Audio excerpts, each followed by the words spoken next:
Assalamualaikum warahmatullahi wabarakatuh. Waalaikumsalam warahmatullahi wabarakatuh. Sebelumnya terima kasih kepada Ibu Bapak Guru yang sudah menyempatkan hadir pada kegiatan diseminasi budaya positif. Tak lupa saya ucapkan terima kasih juga karena sudah mungkin ada yang sedang beraktivitas, kita duduk bareng, semoga ilmu yang kita dapatkan membawa berkah. Puji dan syukur pada kita panjatkan kepada Tuhan Yang Maha Esa atas berkat nikmatnya kita masih diberi kesempatan untuk terus belajar, upgrade diri ya Bapak Ibu. Kemudian juga salawat serta salam semoga selalu tercurah kepada junjungan kita Nabi besar Muhammad SAW. Bapak Ibu, di sini saya bukan bermaksud ingin menggurui ya, tapi kita sama-sama di sini sharing, menyamakan persepsi melalui kegiatan diseminasi budaya positif ini. Dimulai dari diri sendiri, mulai dari diri dan mulai dari hal yang kecil. Nah, sesuai dengan tema kegiatan kita tadi budaya positif, ya ada istilah positif. Kita sama-sama merelekskan diri dengan senyum selama 10 detik. Senyum. Ya. Kan waktu senyum.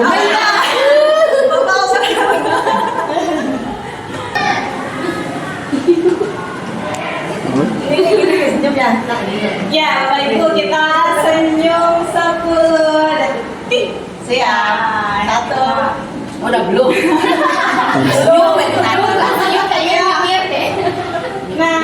Nah, senyum dari senyuman kita itu menularkan energi yang positif ya tentunya kepada peserta didik kita.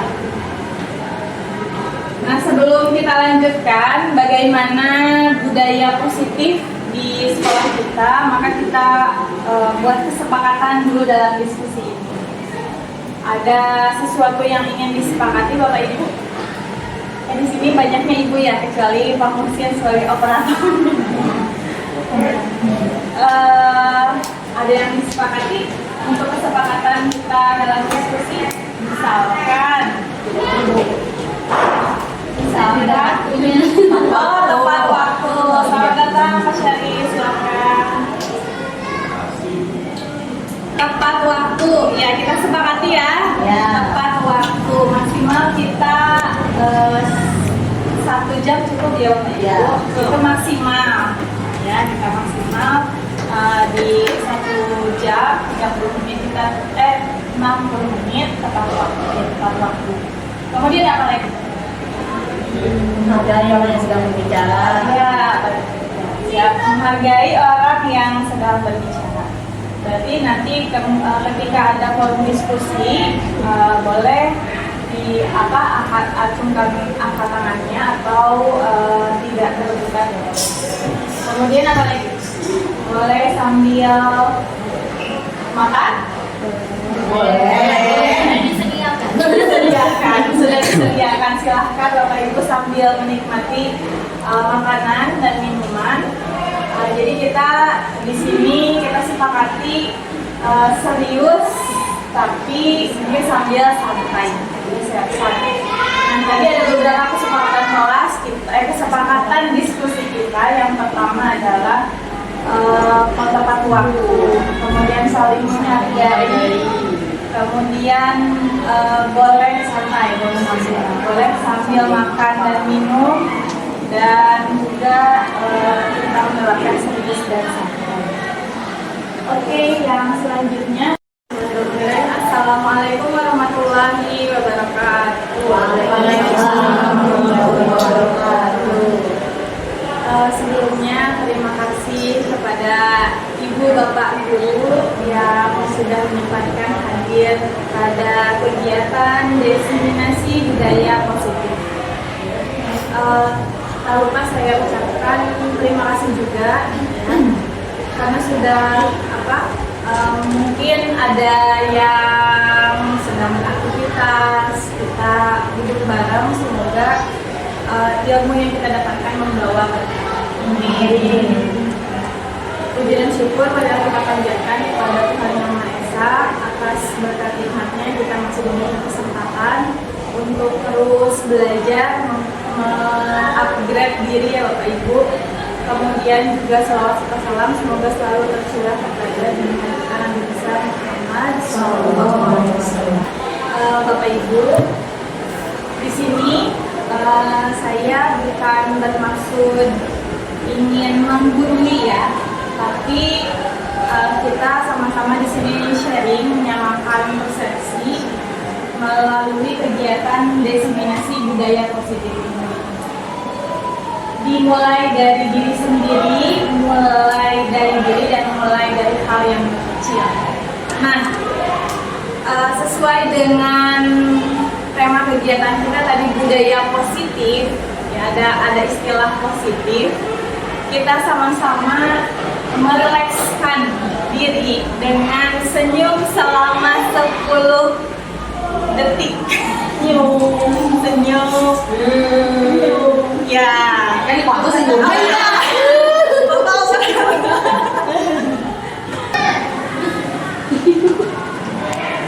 Senyum ya.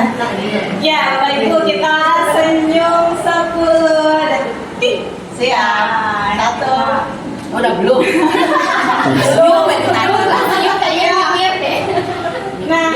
Nah, senyum dari senyuman kita itu menularkan energi yang positif ya tentunya kepada peserta didik kita. Nah, sebelum kita lanjutkan bagaimana budaya positif di sekolah kita, maka kita buat kesepakatan dulu dalam diskusi ini. Ada sesuatu yang ingin disepakati Bapak Ibu? Di sini banyaknya ibu ya, kecuali Pak Muhsin sebagai operator. Ada yang disepakati untuk kesepakatan kita dalam diskusi, misalkan tepat waktu. Selamat datang Pak Syari, silakan.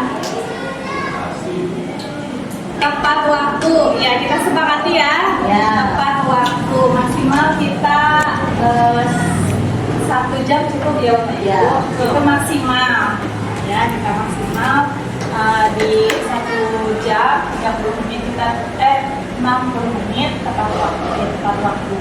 Kemudian apa lagi? Menghargai orang yang sedang berbicara. Ya, menghargai orang yang sedang berbicara. Berarti nanti ketika ada forum diskusi boleh acungkan angkat tangannya atau tidak terbuka. Kemudian apa lagi? Boleh sambil makan? Boleh. Sudah disediakan. Silahkan Bapak Ibu sambil menikmati makanan dan minuman. Jadi kita di sini kita sepakati serius tapi mungkin sambil santai. Nah, tadi ada beberapa kesepakatan kelas kesepakatan diskusi kita. Yang pertama adalah tepat waktu, kemudian saling menghargai, kemudian boleh santai, boleh sambil makan dan minum, dan juga kita menerapkan serius dan santai. Oke, yang selanjutnya, nah budaya positif itu pada intinya adalah ada beberapa poin, yaitu perubahan paradigma belajar, disiplin positif, motivasi perilaku manusia, keyakinan kelas, kebutuhan dasar manusia, posisi kontrol restitusi, dan segitiga restitusi. Ini inti yang akan kita bahas pada diskusi kali ini. Nah, mungkin kita berpikir dulu paradigma yang lama ya, bahwa kalau dulu itu sering guru itu lebih dominan, ya lebih menghakimi, Nah, ternyata dalam teori kontrol ada miskonsepsi, mungkin ada kesalahpahaman yang kita anggap benar, tapi sebenarnya itu adalah kurang tepat. Apa miskonsepsinya? Yang pertama adalah ilusi guru mengontrol murid. Nah, ada yang bisa menggambarkan Bapak Ibu bagaimana ilusi guru mengontrol murid? Di sini ada yang kira-kira bisa, ya contohnya seperti ini Bu. Kalau misalkan kadang ketika kita berbicara dengan seorang murid itu merasa bersalah, kemudian kita ngobrol dengan dia, menghakiminya, dan anak itu ternyata berubah. Nah, berarti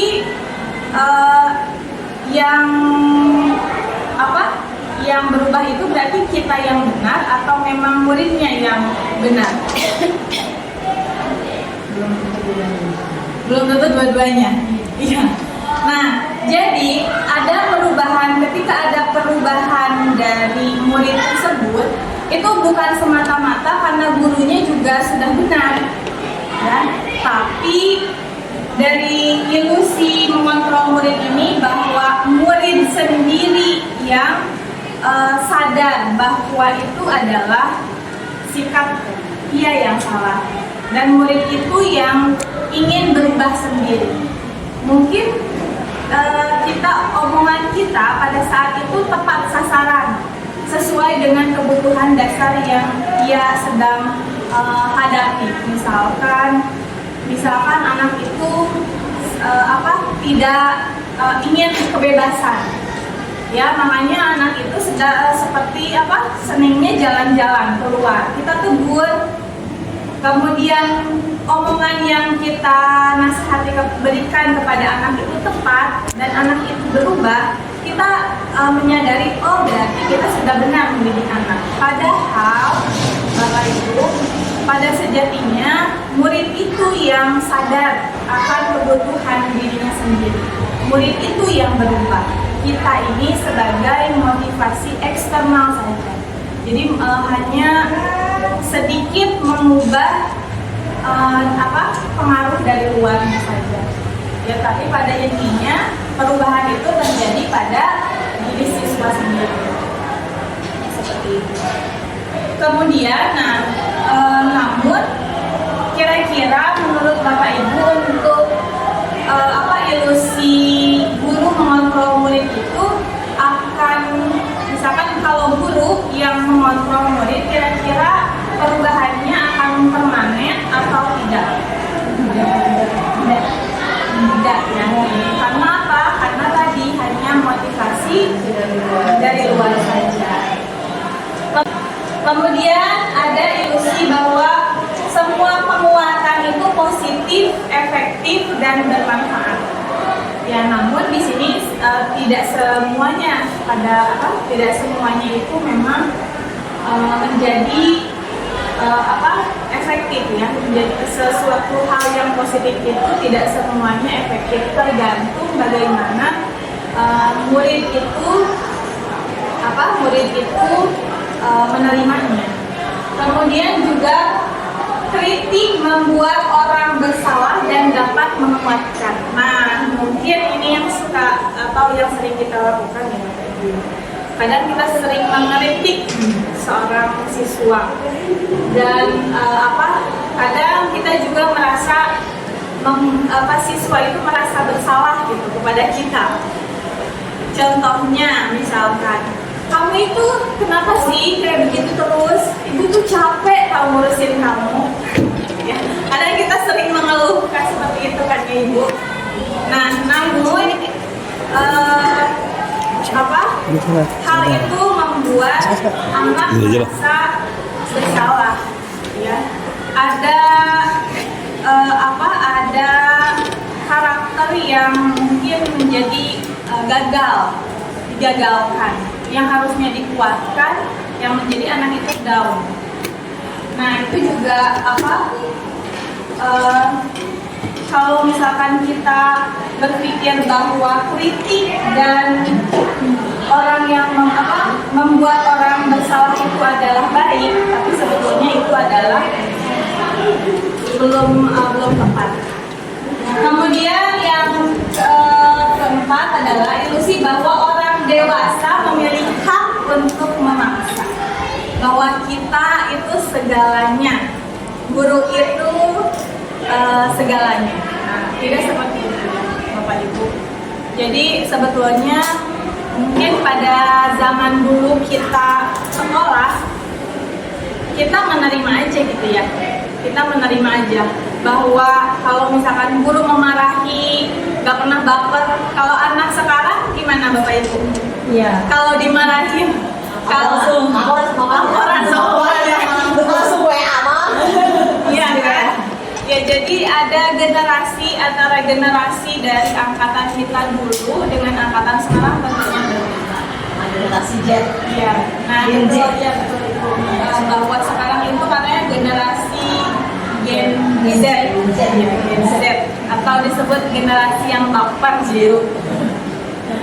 baperan, dan juga dengan teknologi yang dimanjakan, ya mereka itu dengan teknologi yang wah, sehingga membuat ya perubahan karakter itu sendiri. Nah, jadi bagaimana kita bisa mengubah paradigma mengenai teori kontrol ini? Ada suatu pernyataan, saya kutip ini dari Ki Hajar Dewantara, Bapak Pendidikan kita, bahwa bila kita ingin membuat kemajuan perlahan, sedikit-sedikit ubahlah sikap atau perilaku Anda. Namun, bila kita ingin memperbaiki cara-cara utama kita, maka kita perlu mengubah kerangka acuan kita. Ubahlah bagaimana Anda melihat dunia, bagaimana Anda berpikir tentang manusia. Ubahlah paradigma Anda, skema pemahaman, dan penjelasan aspek-aspek tentang realitas. Jadi, seperti yang tadi di awal, mulai dari diri sendiri, mulai dari hal yang terkecil, dan mulai dari sekarang.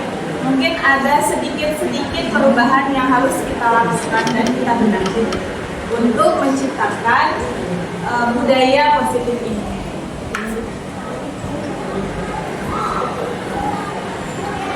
Nah, di sini ada perubahan paradigma stimulus respon atau teori kontrol dan teori pilihan.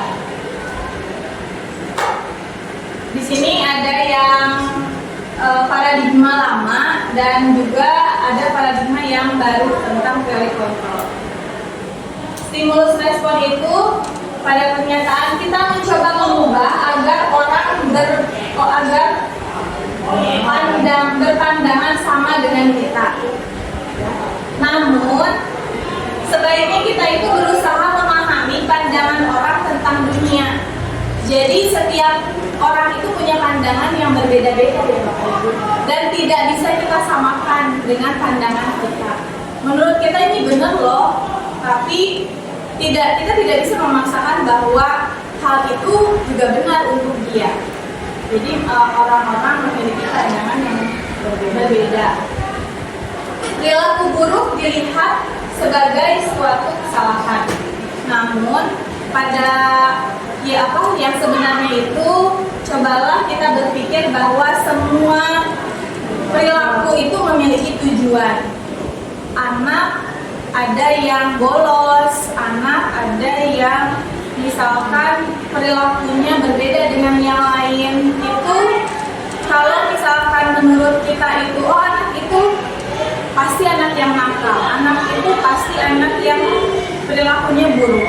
Namun ketika kita telusuri, mungkin ada alasan anak-anak kita itu yang berperilaku buruk, ada background atau pengaruh yang memicunya, sehingga anak tersebut mengalami hal yang seperti itu. Tentunya ada alasan, dan pasti mereka juga yang memiliki alasan untuk melakukan sesuatu. Orang lain bisa mengontrol saya. Betul nggak Bapak Ibu, orang lain bisa mengontrol saya? Tidak. Lalu siapa yang bisa mengontrol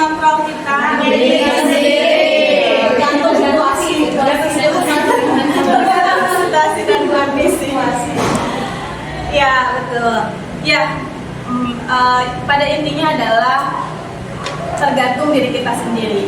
Kalau misalkan kita sedang dalam masalah, ya kadang kita curhat sama teman.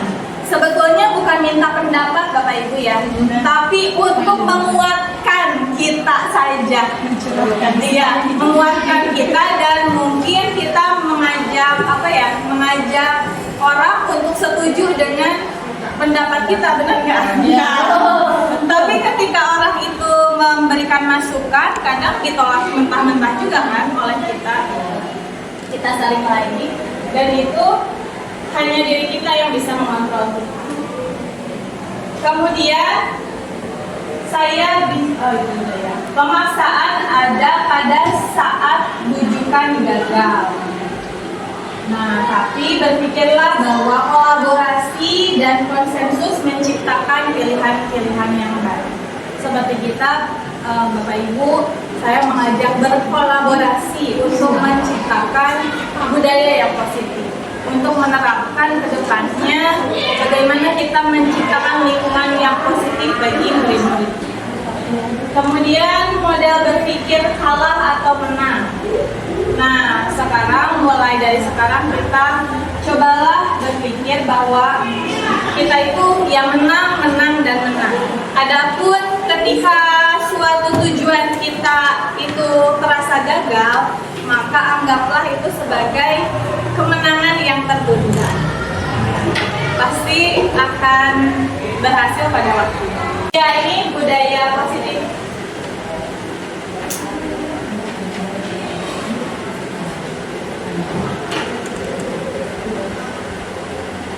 Budaya positif itu mencakup tadi ada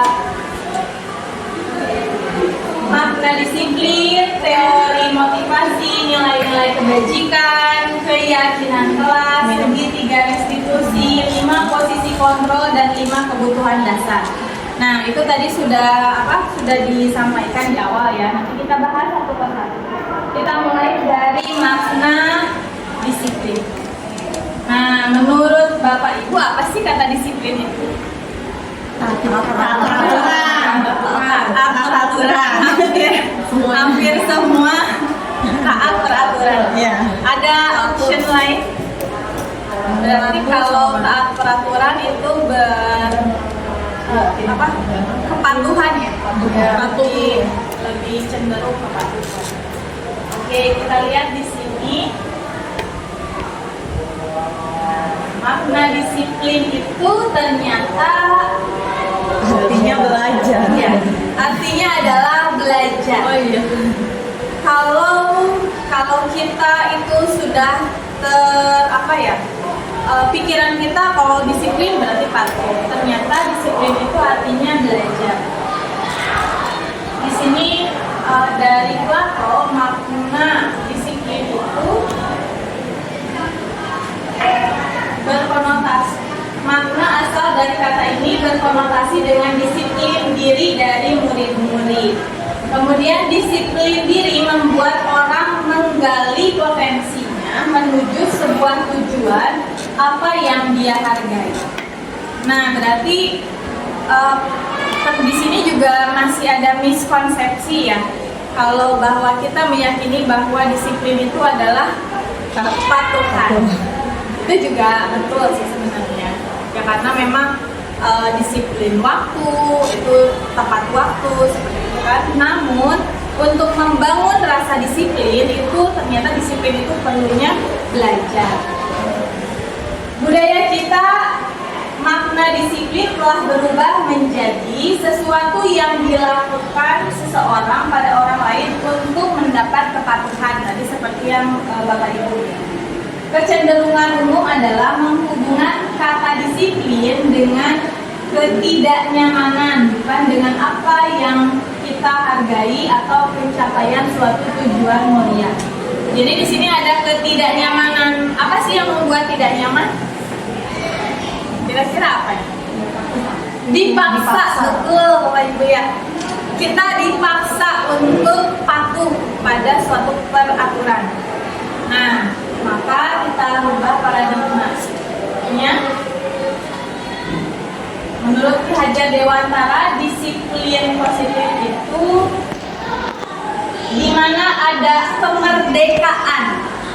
Di mana ada kemerdekaan, disitulah harus ada disiplin yang kuat. Sungguh pun disiplin itu bersifat self-disiplin, yaitu kita sendiri yang mewajibkan kita dengan sekeras-kerasnya. Jadi di situ ada kata disiplin oleh diri sendiri. Jadi tidak dipaksakan oleh orang lain ya Bapak Ibu ya. Jadi kalau misalkan tadi disiplin itu belajar, maka kita sendiri yang mendisiplinkan diri kita sebetulnya. Apakah kita tepat waktu karena dipaksa oleh orang lain? Ada saja ya, karena takut akan hukuman atau karena ingin dilihat kepala sekolah atau misalkan atasan kita biar baik kelihatannya, mungkin itu juga ada salah satu menjadi faktornya. Tapi itu tidak, disiplin yang seperti itu tidak akan permanen atau tidak akan melekat dalam dirinya.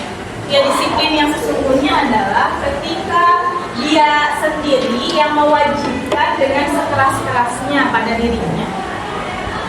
Nah, wajiblah penguasa lain mendisiplinkan diri kita, dan peraturan demikian itulah karena ada di dalam suasana yang merdeka. Karena ada di dalam suasana yang merdeka. Apa sih suasana yang merdeka itu?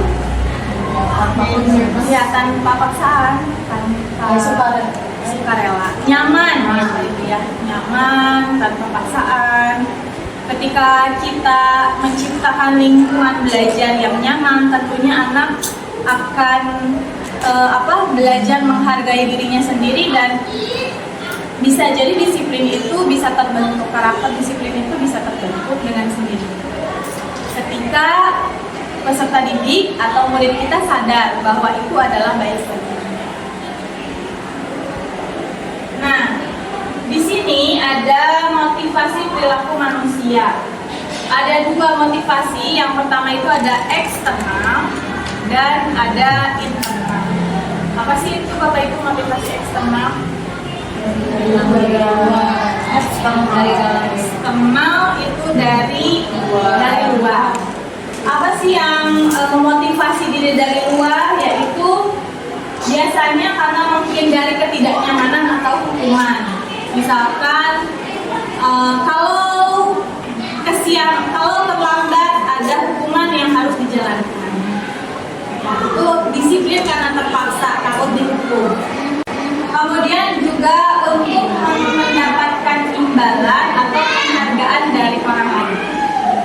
Ketika kita mendapatkan pujian, hati kita senang. Nah, kita mencoba terus untuk tepat waktu. Nah, itu kira-kira lama tidak? Tidak ya, tidak akan lama proses disiplinnya. Nah, tapi ada juga motivasi internal. Motivasi internal itu motivasi dalam diri sendiri untuk menjadi orang yang mereka inginkan dan menghargai diri sendiri dengan nilai-nilai yang mereka percaya. Artinya yang kesadaran diri sendiri itulah yang membangun rasa disiplin.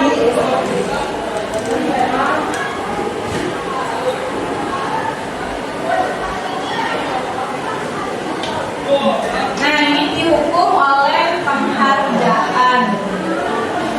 Bahwa penghargaan berlaku sama dengan hukuman. Ya, tadi motivasi eksternal tadi ya. Penghargaan berlaku sama dengan hukuman. Dalam arti meminta atau membujuk seseorang melakukan sesuatu untuk memenuhi suatu tujuan tertentu dari orang yang meminta atau membujuk. Dorongannya eksternal dan akan ada faktor ketergantungan.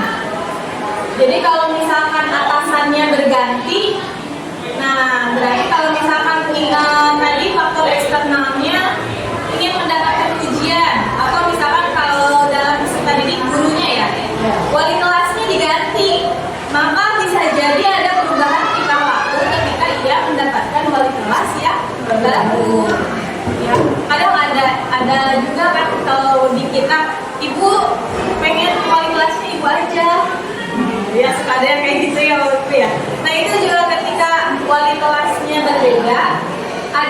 juga perilaku anak kadang ikut juga. Kadang misalkan ada seorang murid itu menyenangi guru. Ketika gurunya membuat kecewa, maka akan mengikuti guru itu lagi tidak? Tidak, malah membencinya mungkin ya, akan menjadi kekecewaan terhadap gurunya sendiri. Nah itu bentuk penghargaan, baik itu penghargaan atau hukuman, itu ada rasa atau pemberian ketergantungan bagi peserta didik. Jadi tidak pengaruhnya itu adalah jangka pendek.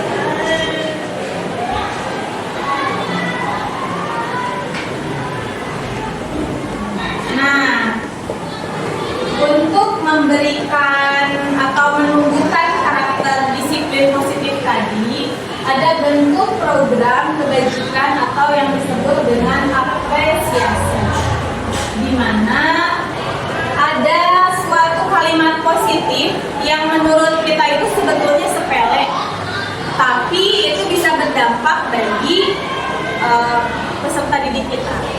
Contoh, memberikan pengakuan secara khusus.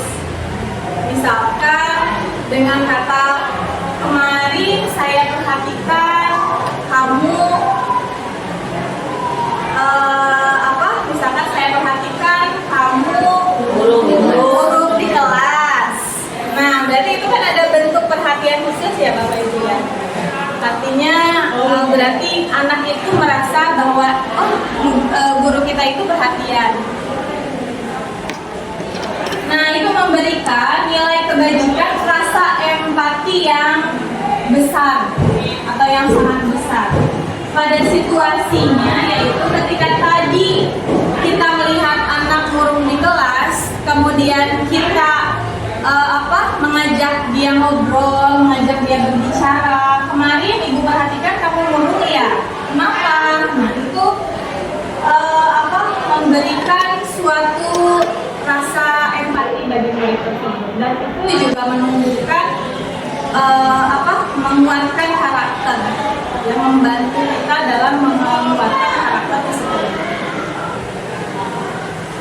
Kemudian juga ketika anak itu misalkan sudah berhasil, kayak kemarin kita ada acara kemarin itu lomba 17 Agustusan. Kadang ada yang peserta didik kita itu merasa kecewa, Bu kita kalah, ya kita kuatkan.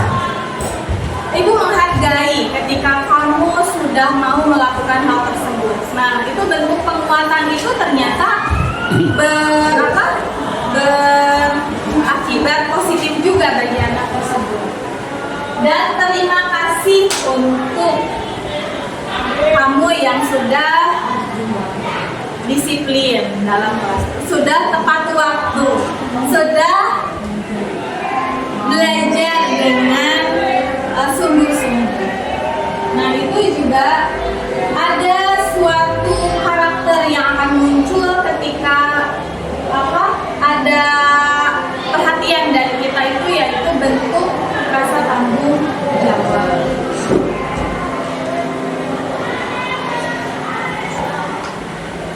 Nah, tapi Bapak Ibu, apakah mudah tidak bagi kita mengeluarkan kalimat-kalimat positif? Tentunya kita tergantung situasi. Tergantung situasi. Ya, tapi pada hakikatnya kembali lagi kita kita perhatikan bahwa peserta didik kita itu tidak seperti kita dulu, yang kita dibentak, kita nerima begitu saja, kita patuh begitu saja, dan menimbulkan suatu perubahan sikap pada diri kita. Nah, anak sekarang itu tidak seperti itu Bapak Ibu ya. Jadi dengan adanya budaya positif, bisa diharapkan untuk generasi Gen Z ini, generasi yang sudah terkontaminasi oleh dahsyatnya teknologi, bisa lebih bertanggung jawab dan lebih mandiri dalam menyikapi suatu persoalan. Nah, hal tersebut juga dalam dalam meningkatkan budaya atau menciptakan budaya positif dapat dilalui dengan langkah restitusi. Apa itu restitusi? Restitusi adalah proses menciptakan kondisi bagi murid untuk memperbaiki kesalahan mereka sehingga mereka bisa kembali pada kelompok mereka dengan karakter yang benar. Nah, di sini nanti akan ada contohnya.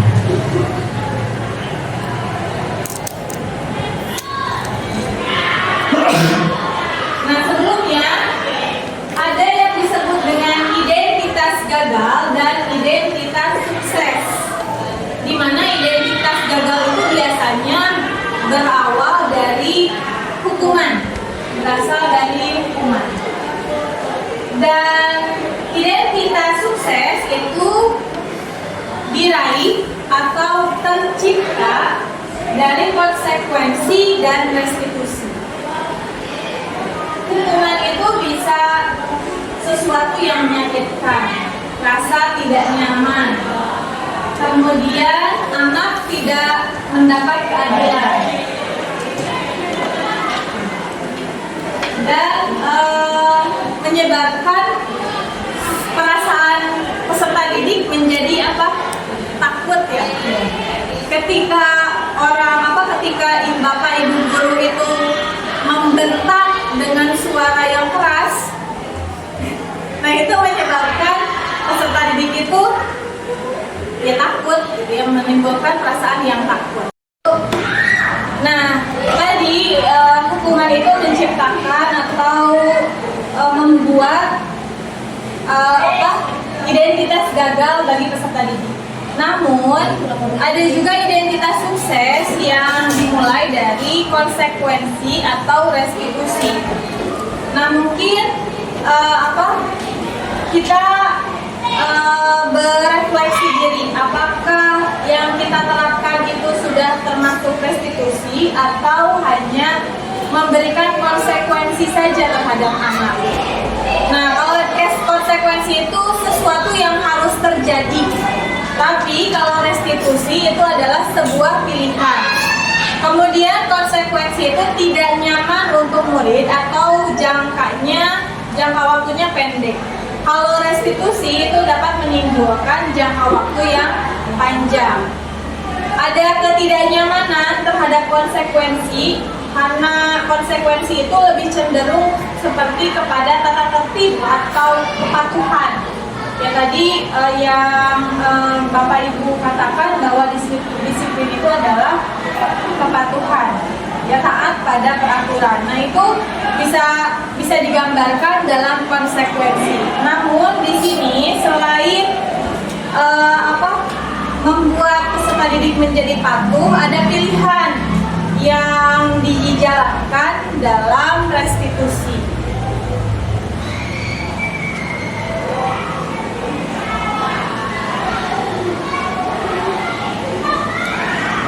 Nah, salah satunya adalah membuat keyakinan kelas. Apakah Bapak Ibu sudah menerapkan keyakinan kelas di sekolah? Nah, kalau misalkan sudah, maka Bapak Ibu sudah menjalankan langkah restitusi tadi. Ya, bahwa keyakinan kelas itu dibangun atas dasar dari Bapak Ibu sendiri yang menginstruksikan atau dari siswanya? Dari siswa, berarti dari siswa. Kalau ibu yang lain? Dari siswa, ada yang dari siswa. Kalau ibu ada yang dari ibu, ada yang dari siswa. Kalau yang lain? Secara bersama. Secara bersama. Jadi yang benar itu dari mana? Kesepakatan ini oleh guru dan iya. Jadi ya berarti Bapak Ibu sudah menjalankan atau menerapkan keyakinan kelas yang dimulai dari siswa dan disepakati ya, itu memang betul ya Bapak Ibu, bahwa keyakinan kelas itu harus berawal dari siswa. Kenapa harus berawal dari siswa? Karena ketika siswa yang mengawali atau siswa yang berusaha menerapkan dalam kesepakatan kelas tersebut, maka secara tidak langsung siswa tersebut dituntut untuk bertanggung jawab, ya. Nah, di sini budaya positif itu dimulai dari mungkin peraturan kelas, ya, peraturan kelas yang memang sudah baku dari sekolah. Kemudian juga ada keyakinan kelas yang disepakati dari hasil diskusi Bapak Ibu guru dengan siswa dan disepakati bersama. Nah, dari peraturan sekolah, kemudian juga didampingi oleh keyakinan kelas, maka hal itu dapat menimbulkan lingkungan yang positif dan juga menjadi pembiasaan bagi murid-muridnya, sehingga pembiasaan itu membudaya menjadi budaya positif. Nah, Bapak Ibu, ketika kita sudah menentukan keyakinan kelas yang pernah kita sama-sama sharing ya Bapak Ibu ya. Kita ketika saya itu memasuki kelas itu dalam keadaan kotor, kita tidak harus langsung membentak anak. Kenapa kelas ini kotor? Ya, langkah yang misalkan dapat diambil ketika sudah menerapkan keyakinan kelas itu, kita angkat lagi keyakinan kelas yang sudah kita tetapkan. Anak-anak, apa keyakinan kelas yang sudah kita tetapkan? Coba lihat sekeliling kalian. Apakah sudah mewujudkan atau mencerminkan keyakinan kelas yang sudah kita sepakati? Salah satunya dengan lingkungan yang bersih. Ketika anak menjawab tidak dan itu bertentangan dengan nilai-nilai atau kesepakatan yang mereka sepakati, maka di situ ada rasa tanggung jawab anak tersebut. Dan ternyata imbasnya kemarin itu anak-anak dengan sendirinya langsung membersihkan kelas tanpa disuruh. Nah, itu berarti kan ada perubahan perubahan positif bagi anak. Nah, yang mana yang merupakan keyakinan kelas? Oh, di sini ada gambar Bapak Ibu. Menurut Bapak Ibu yang mana yang menjadi keyakinan kelas? Yang A atau yang B?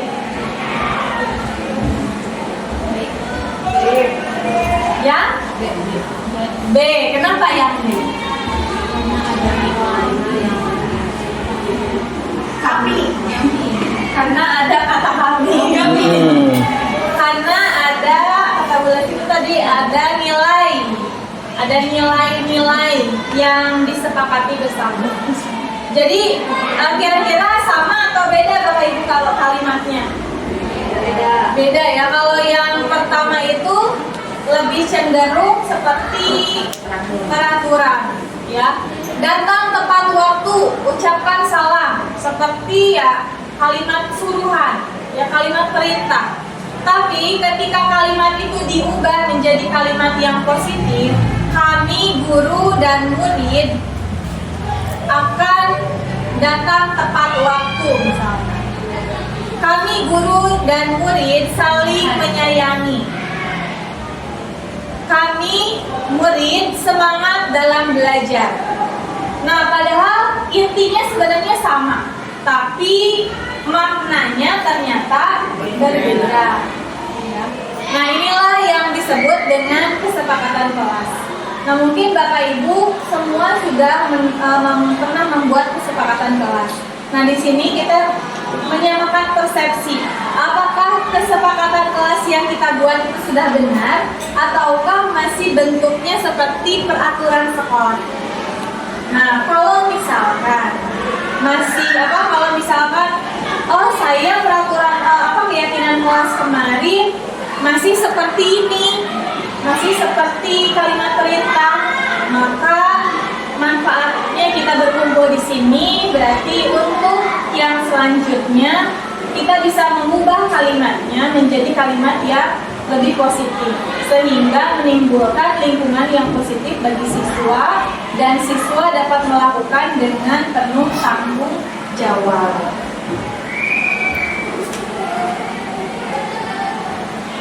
Nah, budaya positif atau anak itu, peserta didik semuanya itu tentunya membutuhkan kebutuhan dasar. Ya, pasti memiliki kebutuhan dasar. Kebutuhan dasar itu ada kasih sayang dan rasa diterima, ya. Kemudian penguasaan, kesenangan, kebebasan. Contoh, kalau misalkan peserta didik yang senangnya dekat dengan guru, maka kira-kira menurut ibu dan bapak kebutuhan dasar apa yang anak itu ingin penuhi? Kasih sayang. Nah, pasti ada kasih sayang, perhatian. Kalau misalkan anak tersebut sering bolos, nah bisa jadi ada kebebasan, bisa jadi pula ya ada bentuk juga kesenangan. Ya, bisa jadi kesenangan, bisa juga rasa ingin diperhatikan, ya. Nah, berarti ada alasan-alasan tertentu dari perilaku siswa yang menyangkut kebutuhan dasar masing-masing siswa. Next. Nah, di sini ada 5 posisi kontrol, yaitu penghukum, pembuat rasa bersalah, teman, pemantau, dan manajer. Nanti ada cuplikan video, kira-kira menurut Bapak Ibu termasuk posisi yang mana?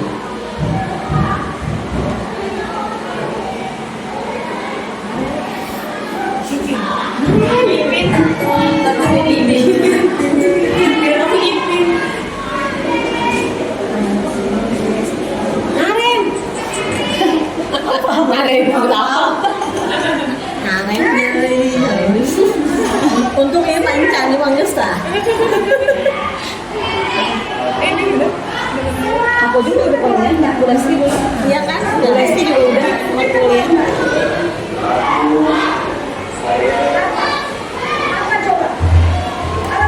Kira-kira ini posisi apa ya Ibu? Bangku. Saya dasar malas, kapok si kamu. Sudah berapa kali berikan? Sana, kamu beli lapangan basket 2 kali. Kenapa saya harus beli lapangan basket?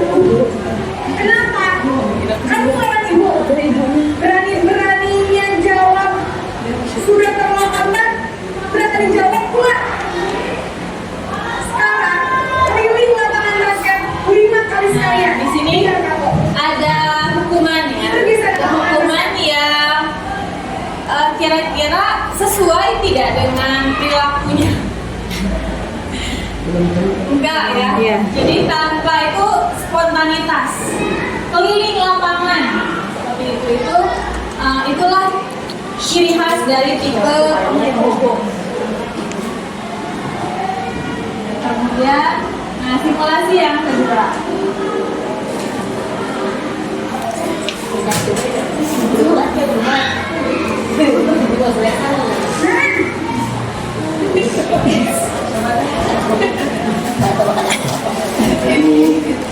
Wih, bagus banget, nah. Wih, banyak nah aja. Wih, lapar itu mah.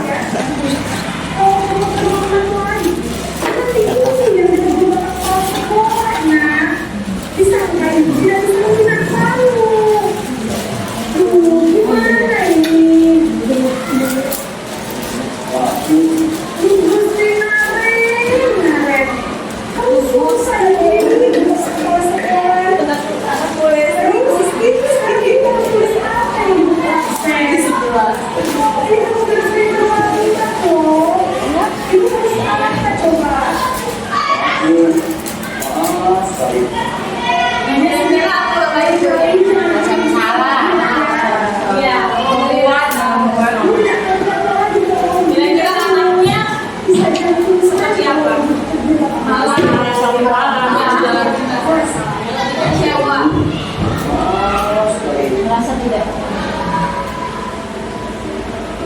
Simulasi yang ketiga.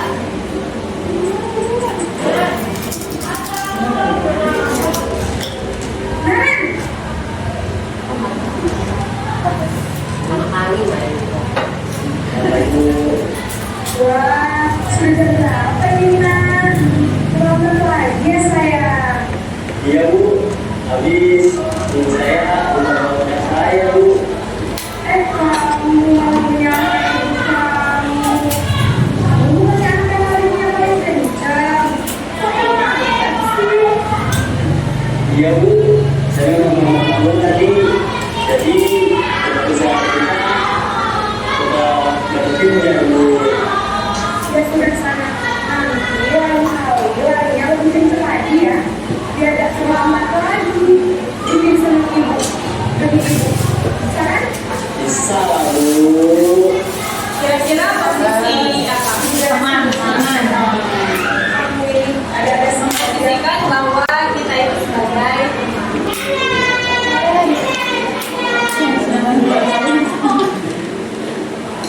ini yang kedua. Bukan semua ini. Kemarin. Kemarin, apa peraturan sekolah kita tentang jam berapa kita harus masuk sekolah? Kita harus di sekolah jam 7. Iya betul, sekarang sudah jam 7. Kalian sudah tahu konsekuensinya di lapangan kan ya? Nah, ini posisi pemantau. Posisi pemantau ini tadi dicontohkan ada konsekuensi Jadi nanti yang dimasukkan pada konsekuensi. kamu harus kita di kelas. Ya, Ini simulasi yang terakhir.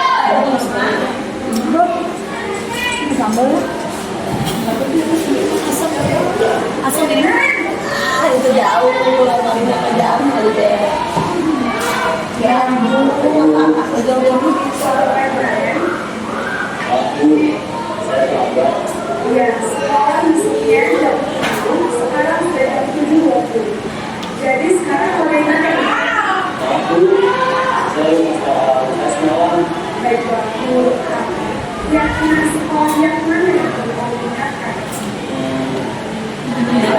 Jadi, Terlalu nare. akhirnya Jadi,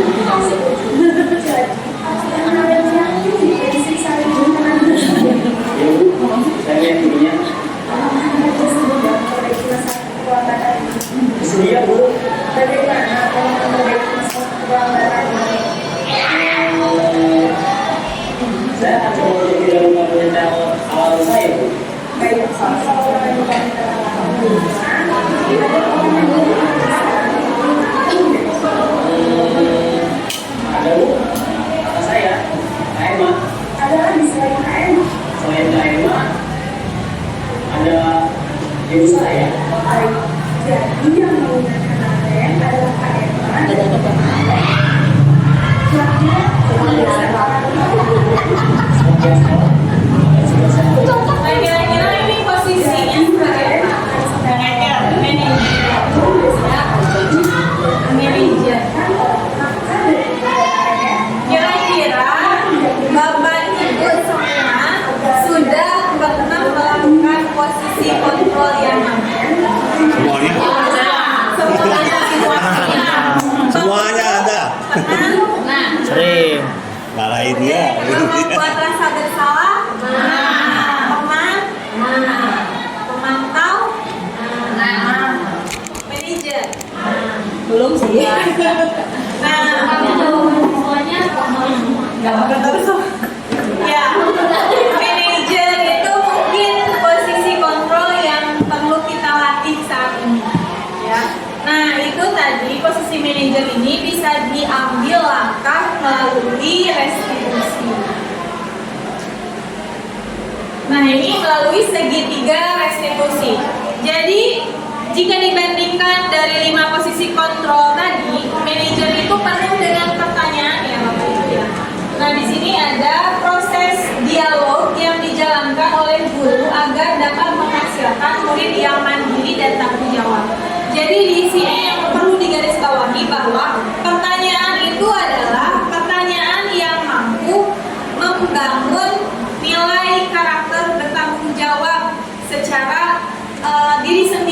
Jadi berasal dari motivasi yang pertama. Jawaban yang ia kemukakan itu memacu rasa tanggung jawabnya. Nah, ada dalam restitusi itu ada yang disebut dengan segitiga restitusi atau 3 langkah restitusi. Yang pertama, menstabilkan identitas. Yang kedua, menanyakan memvalidasi tindakan yang salah. Dan ketiga, menanyakan keyakinan. Tadi dalam percakapan ada ada bahasa keyakinan mana yang kamu langgar, gitu kan? Nah, itu adalah menanyakan keyakinan. Ketika kita sudah membuat kesepakatan kelas di awal, tentunya itu menjadi acuan kita dalam mendidik peserta didik selanjutnya.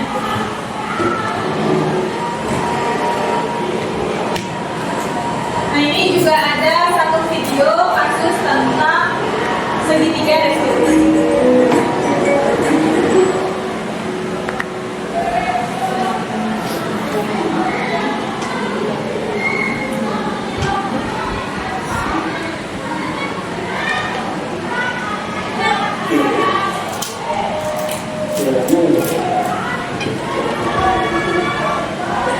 Coba, masa aku dikatain waktu itu? Ya aku marah lah. Aku balik ngatain kan di depan kelas. Oh itu, ya pasti ada kesalahan. Nah, di sini ada masih menstabilkan identitas. Lupa. Kemudian ada satu Ya saya langsung bertanya mereka apa? Bangun, saya bentak-bentak dia depan teman lain. oh begitu. Pasti kamu melakukan itu karena satu alasan tertentu. Iyalah, masa saya diam aja pak. Ya saya adalah ini lah. Masa saya ditutup kamu? Ya wajib mempertahankan identitas untuk Ini kita memvalidasi tindakan yang salah. Ini saya masih bersabar. Ya terus padahal ya tidak ada. ya pasti ya. Tapi kamu memilih untuk pertahanan bersama. Kamu memilih untuk tidak berpihak. Nah, sekarang coba kita lihat tadi. Tindakan kamu yang mengkotak-kotakan. Tindakan kamu itu kira-kira sesuai dengan keyakinan kelas atau itu kamu tidak? Yang ketiga adalah menanyakan keyakinan. Keyakinan kelas yang sudah dibuat sebelumnya. Keyakinan yang sesuai dengan keinginan kamu.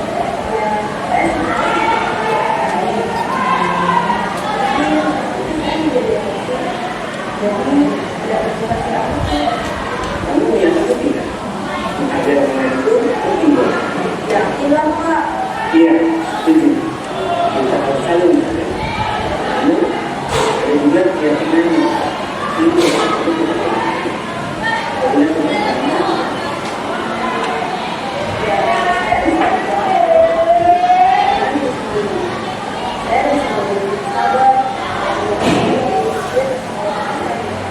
kira-kira kamu bersedia untuk menyelesaikan masalah ini tidak?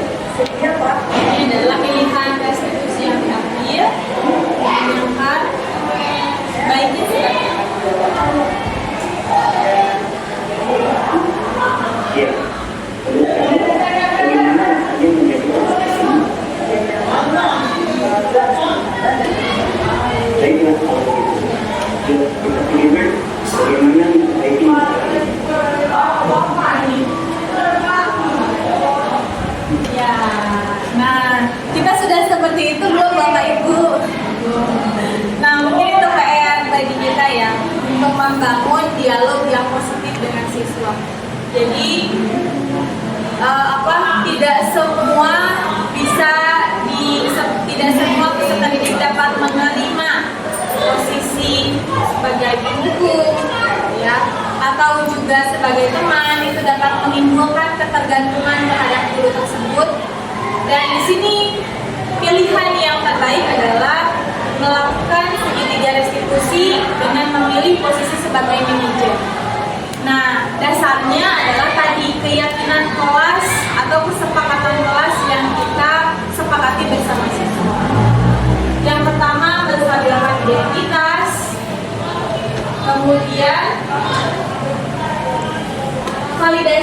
tindakan yang salah, kita mau validasi dulu nih, apa sih sebenarnya kesalahan yang dilakukan oleh peserta didik kita. Dan yang ketiga adalah menanyakan keyakinan kelas. Menanyakan ini yaitu menanyakan pertanyaan-pertanyaan bermakna untuk memunculkan motivasi intrinsik. Identitas sukses tercapai dan tingkah laku yang salah telah divalidasi. Maka siap untuk dihubungkan dengan nilai yang dia percaya. Nah, ini pernah saya yang sudah lakukan keyakinan kelas di kelas 7. Jadi kami menyepakati adanya budaya 5S, senantiasa saling menghargai dan menghormati.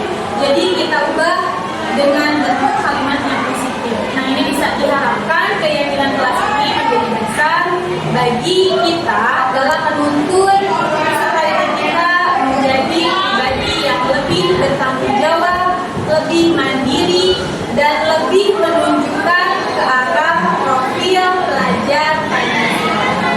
Baik Bapak Ibu, mungkin itu yang dapat saya sampaikan. Apakah ada yang ingin ditanyakan sebelum ditutup? Sudah cukup ya Bapak Ibu ya? Mungkin nanti kita sharing next dalam kegiatan diskusi selanjutnya. Sekali lagi terima kasih atas perhatian dan waktu yang sudah diluangkan. Kurang lebihnya mohon maaf. Saya akhiri. Assalamualaikum warahmatullahi wabarakatuh.